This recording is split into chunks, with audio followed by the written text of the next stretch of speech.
41 Renton. I just want to talk about consent agenda item 8B, and that's the King County Rate Stabilization Account, where there's going to be another tax levied upon us. It's a regressive tax. I'm curious, is it per utility or per household? It's really onerous if it's per utility. In other words, your telephone, your electricity, your cable, the Renton utilities. Does anyone know? I see it's being referred to the Utilities Committee. Now, that utilities tax, Renton even taxes the tax on utilities.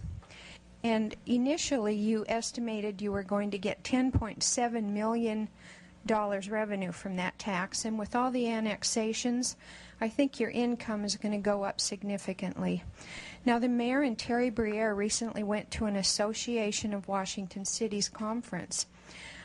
I'd feel good if you got on the phone and called some of your buddy mayors in King County and got together and coordinated with Ron Sims. I mean, he's just about offloaded all his property, and he still wants to put more on us, more taxes. I hope you can coordinate with him to eliminate the possibility of this tax.